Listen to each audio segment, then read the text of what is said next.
Hello students, welcome to Prime Cam. कैसे हो आप सभी? आई होप आप सभी बहुत बढ़िया होंगे। कंटिन्यू करते हैं बेसिक फर्स्ट सेमेस्टर की इनऑर्गेनिक केमिस्ट्री को।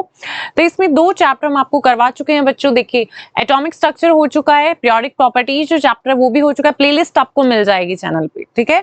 अब है हमारे पास चैप्टर केमिकल बॉन्डिंग वाला, कोवलेंट बॉन्ड, ठीक है। केमिकल बॉन्डिंग, कोवलेंट बॉन्ड, जिसमें नेक्स्ट टॉपिक है रेजोनेंस। हेडिंग डालेंगे आप रेजोनेंस।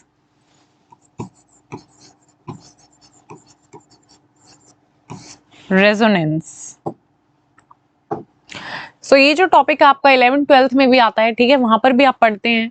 तो कुछ बच्चों को याद होगा, कुछ को नहीं होगा, तो कोई बात नहीं, बेसिक से आपको बिल्कुल पढ़ाएंगे, ठीक है। वीडियो के एंड तक बेटा बनी रहिएगा। आपको रेजोनेंस का जो टॉपिक है वो बिल्कुल क्लियर हो जाएगा, आपको समझ में आ जाएगा रेजोनेंस क्या है, ठीक है।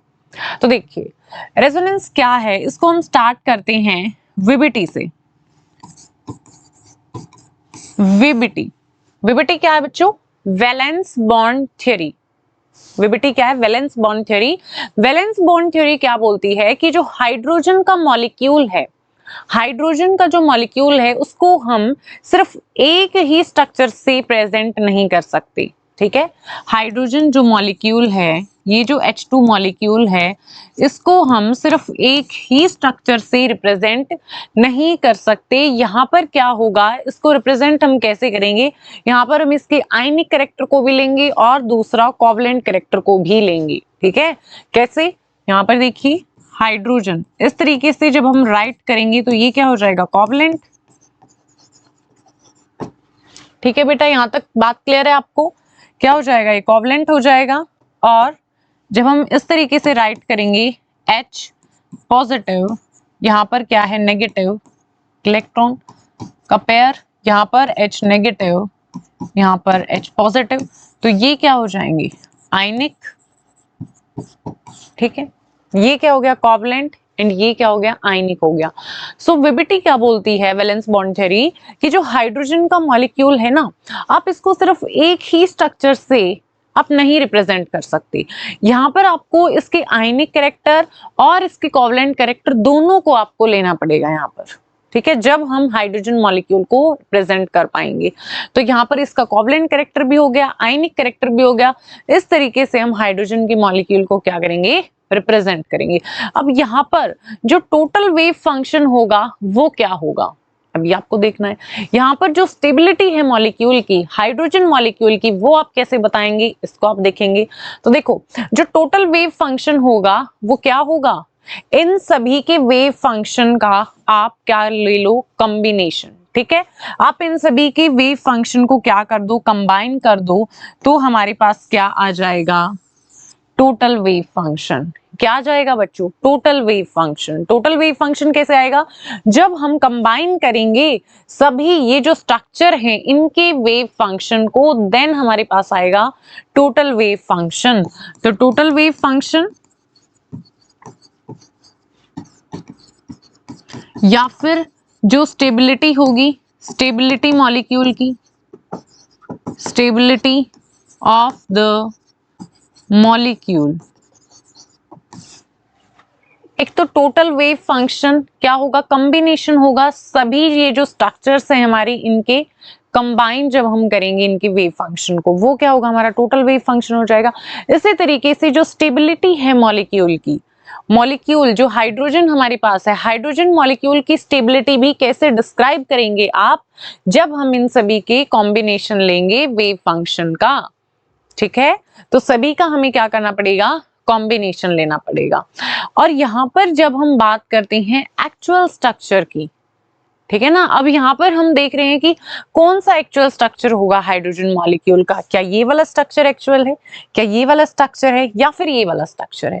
तो आप मुझे बताइएगा बेटे, कौन सा स्ट्रक्चर जो है हाइड्रोजन मॉलिक्यूल का वो एक्चुअल है? एक्चुअल स्ट्रक्चर कौन सा है इनमें से हाइड्रोजन मॉलिक्यूल का? तो इनमें से जो हाइड्रोजन मॉलिक्यूल का एक्चुअल स्ट्रक्चर कोई भी नहीं है, ठीक है। यहां पर जब हम बात करते हैं एक्चुअल स्ट्रक्चर की, तो इनमें से कोई भी हमारे पास एक्चुअल स्ट्रक्चर नहीं है हाइड्रोजन की मॉलिक्यूल का, ठीक है। हाइड्रोजन की मॉलिक्यूल का कोई भी इनमें से एक्चुअल स्ट्रक्चर नहीं है। एंड यहाँ पर जब हम बात करते हैं स्ट्रक्चर की, तो यहाँ पर देखिए क्या कोवलेंट कैरेक्टर हम ले रहे हैं, यहाँ पर आयनिक कैरेक्टर हम ले रहे हैं। एक्चुअल स्ट्रक्चर जो है हाइड्रोजन मॉलिक्यूल का इनमें से कोई भी नहीं है। जो एक्चुअल स्ट्रक्चर है हाइड्रोजन मॉलिक्यूल का वो क्या होता है, इनका कॉम्बिनेशन होता है। क्या बोला बेटा मैंने, दोबारा सुनो। एक्चुअल जो स्ट्रक्चर है हाइड्रोजन मॉलिक्यूल का वो कॉम्बिनेशन है इन सभी स्ट्रक्चर्स का, जितने भी आपने यहाँ पर ड्रॉ किए हैं। ठीक है, 1 2 3 तीनों स्ट्रक्चर का कॉम्बिनेशन जो है वही क्या है, एक्चुअल स्ट्रक्चर है हाइड्रोजन मॉलिक्यूल का। तो यहाँ पर जो एक्चुअल स्ट्रक्चर हम लेंगे हाइड्रोजन मॉलिक्यूल का, क्या बोलेंगे हम, वो रेजोनेंस हाइब्रिड होगा इन सभी स्ट्रक्चर्स का। तो एक्चुअल स्ट्रक्चर जो है हाइड्रोजन मॉलिक्यूल का क्या है, वो resonance hybrid of these structures. क्या होगा वो, रेजोनेंस हाइब्रिड होगा, रेजोनेंस हाइब्रिड होगा। ठीक है, ये बात आपको क्लियर है। क्या होगा वो, रेजोनेंस हाइब्रिड होगा इन सभी स्ट्रक्चर का, जो एक्चुअल स्ट्रक्चर है हाइड्रोजन के मॉलिक्यूल का। और यहाँ पर जितने भी आपको ये स्ट्रक्चर्स दिख रहे हैं 1 2 3, इन्हें हम क्या बोलते हैं, रेजोनेटिंग स्ट्रक्चर्स। क्या बोलते हैं बच्चे इन्हें हम, रेजोनेटिंग स्ट्रक्चर्स, या फिर हम इन्हें बोलते हैं कैनोनिकल स्ट्रक्चर्स। क्या बोलोगे आप इन्हें, रेजोनेटिंग स्ट्रक्चर। ये क्या होंगी हमारी रेजोनेटिंग स्ट्रक्चर।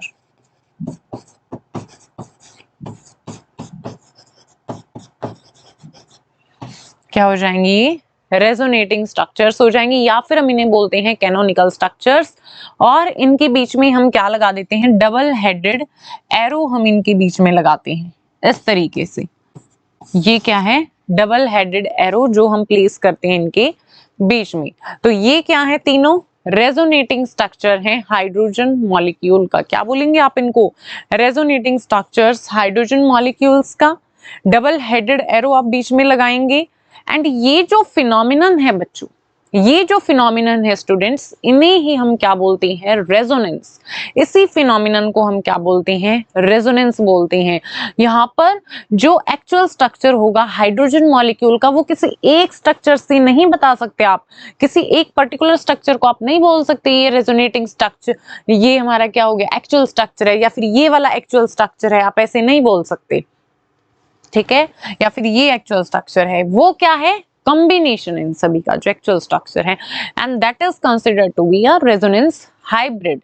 ठीक है, जिसको हम क्या बोलते हैं, रेजोनेंस हाइब्रिड बोलते हैं। तो एक्चुअल स्ट्रक्चर क्या होगा, रेजोनेंस हाइब्रिड होगा इन सभी स्ट्रक्चर्स का। इज इट क्लियर बच्चे, यहां तक क्या आपको सारी बातें क्लियर है जो मैंने अभी तक बताया। रेजोनेटिंग स्ट्रक्चर्स क्या है, डबल हेडेड एरो वाली बात आपको क्लियर है। ये जो फिनोमिनन है इसे ही हम क्या बोलते हैं, रेजोनेंस बोलते हैं। Is it clear. अब मैं जो आपको बात बताने जा रही हूँ बहुत ध्यान से आपको सुनना है। तो देखिए ये क्या बोली हमने, रेजोनेटिंग स्ट्रक्चर्स। अब ये जो रेजोनेटिंग स्ट्रक्चर्स है रियल में बेटा कोई एग्जिस्टेंस नहीं है इनका। क्या बोला मैंने, ये जो रेजोनेटिंग स्ट्रक्चर्स हैं रियल में नो एग्जिस्टेंस, रियल में एग्जिस्ट नहीं करती हैं। ठीक है, हम इनको ड्रॉ कर रहे हैं, हम मॉलिक्यूल को इस तरीके से पिक्चराइज कर रहे हैं। क्यों, ताकि हम हाइड्रोजन मॉलिक्यूल की सारी प्रॉपर्टीज को यहाँ पर देख पाएं, सारी प्रॉपर्टीज को हम यहाँ पर चेक कर पाए। हाइड्रोजन मॉलिक्यूल की कितनी प्रॉपर्टीज हैं, हाइड्रोजन मॉलिक्यूल की कौन कौन सी हाइड्रोजन की मॉलिक्यूल की प्रॉपर्टीज हैं, तो उसकी सारी प्रॉपर्टीज को देखने के लिए, उसको बताने के लिए ही हम इस तरीके से पिक्चराइज कर रहे हैं रेजोनेटिंग स्ट्रक्चर्स को। अदरवाइज इनका रियल में ये एग्जिस्ट नहीं करती हैं, नो रियल एग्जिस्टेंस। ठीक है, सो रियल में इनका क्या है बच्चे, नो एग्जिस्टेंस, रियल एग्जिस्टेंस नहीं है इनका। ठीक है, याद रखेंगे आप। रेजोनेटिंग जो स्ट्रक्चर्स हैं वो क्या है बच्चे, हमने जस्ट इनको ऐसे कंसिडर किया है, हमने इनको ऐसे पिक्चराइज कर दिया कि वे है। ठीक है, एक तरीका है, हमने इस तरीके से इनको पिक्चराइज किया है ताकि हम सारी प्रॉपर्टी जो है मॉलिक्यूल की उसको डिफाइन कर पाए, सारी जो प्रॉपर्टीज है मॉलिक्यूल की उसको हम जान पाए। अदरवाइज रियल में ये एग्जिस्ट नहीं करते हैं, या फिर ऐसा भी नहीं है कि जो हमारा स्ट्रक्चर होगा, जो हाइड्रोजन मॉलिक्यूल होगा, वो कुछ टाइम के लिए इस फॉर्म में है या फिर कुछ टाइम के लिए वो इस फॉर्म में है, ऐसा भी नहीं है। ठीक है, ऐसा भी नहीं है। अगर आप ये सोच रहे हो कि मैम ने बोल दिया कि इनमें से कोई भी एक्चुअल स्ट्रक्चर नहीं है, ठीक है ना, मैम ने क्या बोला कि इनमें से कोई भी एक्चुअल स्ट्रक्चर नहीं है, तो कुछ बच्चे सोच रहे होंगे कि एक्चुअल स्ट्रक्चर तो इनमें से कोई भी नहीं है, कुछ टाइम के लिए क्या होगा, वो ऐसी फॉर्म में होगा, कुछ टाइम के लिए जो मॉलिक्यूल है वो इस फॉर्म में होगा, कुछ टाइम के लिए इस फॉर्म में होगा। तो ये भी आप गलत सोच रहे हो। ऐसा भी नहीं है कि कुछ टाइम के लिए मॉलिक्यूल इस फॉर्म में हो, कुछ टाइम के लिए इस फॉर्म में हो। वो क्या है, रेजोनेंस हाइब्रिड है इन तीनों हमारी स्ट्रक्चर्स का, तीनों रेजोनेटिंग स्ट्रक्चर्स का रेजोनेंस हाइब्रिड होगा हमारा जो एक्चुअल स्ट्रक्चर है वो। क्लियर हुई बात? क्या आपको बेटा एक एक लाइन क्लियर है यहां तक जो मैंने आपको बताया? तो क्या बोला मैंने, रियल में इनका कोई एग्जिस्टेंस नहीं है, जस्ट ये एक वे है पिक्चराइज करने का स्ट्रक्चर्स को हाइड्रोजन मॉलिक्यूल की, ताकि हम सारी प्रॉपर्टीज, जितनी भी प्रॉपर्टीज हैं, सारी प्रॉपर्टीज को हम देख पाए, सारी प्रॉपर्टीज हमें पता चल पाए, किसकी, हाइड्रोजन मॉलिक्यूल की। क्लियर होगी ये बात आपको? अब आता है रेजोनेंस को किस तरीके से आप डिफाइन करेंगे, रेजोनेंस को आप कैसे बताएंगे। सो जब एक मॉलिक्यूल को, बेटा ध्यान से सुनना है बिल्कुल आपको, जब एक मॉलिक्यूल को हम एक सिंगल स्ट्रक्चर से, ठीक है, एक सिंगल स्ट्रक्चर से आप उसको रिप्रेजेंट नहीं कर सकते हैं, एक सिंगल स्ट्रक्चर से जब आप एक मॉलिक्यूल को रिप्रेजेंट नहीं कर सकते हैं, बट उसकी जो प्रॉपर्टीज हैं उसको आप बता सकते हैं दो या फिर इससे ज्यादा स्ट्रक्चर्स के साथ में, एंड जो आपका एक्चुअल स्ट्रक्चर होगा वो रेजोनेंस हाइब्रिड होगा इन स्ट्रक्चर्स का, एंड इस फिनोमिनन को ही हम क्या बोलते हैं, रेजोनेंस बोलते हैं। ठीक है, यही जो फिनोमिनन है हमारा क्या है, रेजोनेंस है। क्लियर है, बिल्कुल सिंपल है, बिल्कुल। एक एक बेटा अगर लाइन आपने मेरी ध्यान से सुनी है तो यहां पर ही आपको रेजोनेंस जो है वो बहुत अच्छे से क्लियर हो जाना चाहिए। तो क्या हम लिखें अब रेजोनेंस की डेफिनेशन? चलिए, रेजोनेंस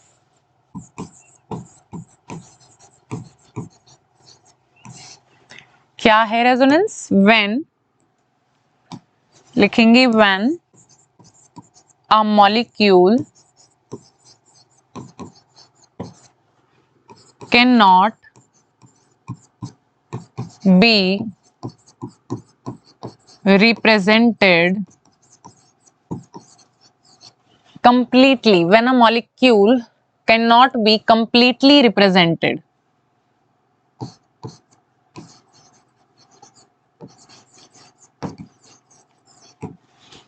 ठीक है, when a molecule can't be completely represented by a single structure, एक सिंगल स्ट्रक्चर से आप उसको रिप्रेजेंट नहीं कर सकते हो, but its characteristic properties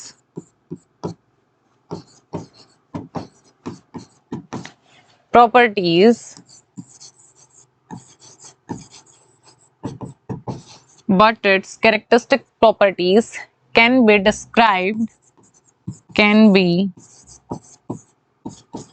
described by, कैसे डिस्क्राइब करते हैं हम जो प्रॉपर्टीज हैं, टू या फिर उससे ज्यादा स्ट्रक्चर से, can be described by two और मोर डिफरेंट स्ट्रक्चर्स, टू और more different structures, two or more different structures, and the actual structure is the resonance hybrid, and the actual structure is the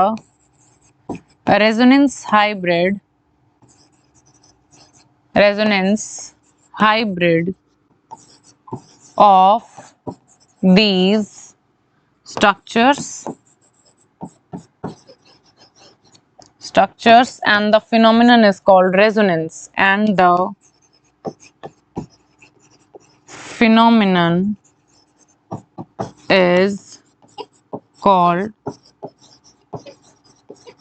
resonance, उस phenomenon को हम क्या बोलते हैं बच्चों? Resonance बोलते हैं। क्या बोलोगे उस फिनोमिनन को आप? रेजोनेंस बोलोगे। क्लियर हुई बात? सो रेजोनेंस क्या हो जाएगा? क्या हो जाएगा बेटा? When a molecule can't be completely represented by a single structure. एक सिंगल स्ट्रक्चर से आप जब मॉलिक्यूल को रिप्रेजेंट नहीं कर पाते हो, बट उसकी जो कैरेक्टरिस्टिक प्रॉपर्टीज हैं उसको आप डिस्क्राइब कर सकते हो दो या फिर इससे ज्यादा डिफरेंट स्ट्रक्चर्स से, एंड जो एक्चुअल स्ट्रक्चर होगा वो क्या होगा? रेजोनेंस हाइब्रिड होगा इन स्ट्रक्चर्स का, एंड फिनोमिनन को हम क्या बोलेंगे? रेजोनेंस बोलेंगे। ठीक है, हो गया क्लियर बच्चे? रेजोनेंस क्या होता है? What is resonance? तो जब एक मॉलिक्यूल को आप कंप्लीटली रिप्रेजेंट नहीं कर पाते हो एक सिंगल स्ट्रक्चर से, बट उसकी जो कैरेक्टरिस्टिक प्रॉपर्टीज हैं आप उनको डिस्क्राइब कर सकते हो, है ना?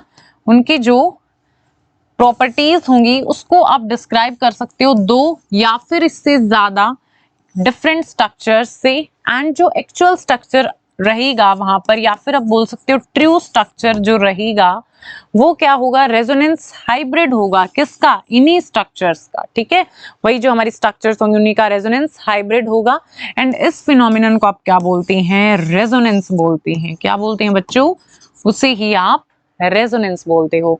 क्या आज आपको क्लियर हो गया रेजोनेंस क्या होता है? कुछ बच्चों को पढ़ लेते हैं, बच्चे एग्जाम दे देते हैं, रेजोनेंस का अगर टॉपिक है तो उसको रट्टे लगा के कर लेते हैं, बट समझते नहीं है। ठीक है, आपको समझना है। आज आपको क्लियर हो गया होगा रेजोनेंस क्या होता है। ठीक है, ये होता है बच्चों रेजोनेंस।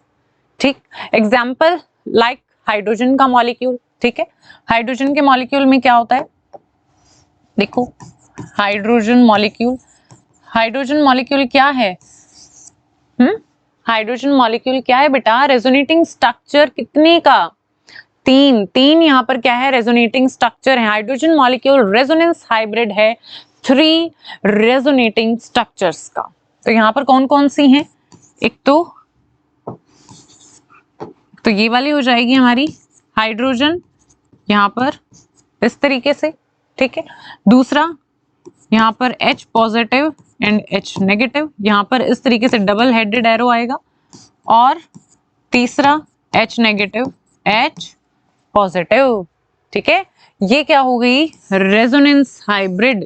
क्या हो गया ये? Resonance hybrid. Resonance hybrid